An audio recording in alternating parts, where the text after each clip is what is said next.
Welcome to Let Me Fix This. Enjoy the video. In this video, I will show you how to make an egg gathering apron. First, let's gather our materials. You'll need 2 pieces of fabric, each measuring 18 by 24 inches for the main apron. Also, prepare a 3-inch by 60-inch strip for the waist tie. Don't forget your matching thread, sewing pins, and a reliable sewing machine. Choosing a sturdy fabric like cotton or canvas will ensure your apron lasts for many egg-collecting seasons. Next, we'll create the essential egg pockets.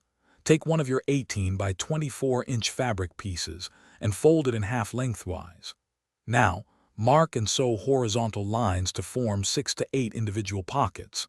Make sure each pocket is deep enough, around 4 to 5 inches, to safely hold your eggs. Reinforcing the top edge of each pocket will help prevent tearing over time, keeping your precious cargo secure. Now, let's bring the apron together. Place your pocket piece on top of the second main fabric piece, ensuring the right sides are facing each other. Sew along the sides and the bottom edge, but remember to leave the top open. This opening is crucial for turning your apron right side out.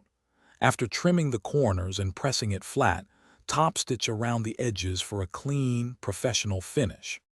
Finally, we'll add the waist tie. Take your 3-inch by 60-inch fabric strip, fold it in half lengthwise and press it well.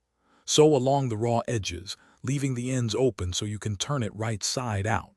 Once turned and pressed, top stitch all around the tie for a polished look. Center this finished tie along the top raw edge of your apron and securely stitch it in place.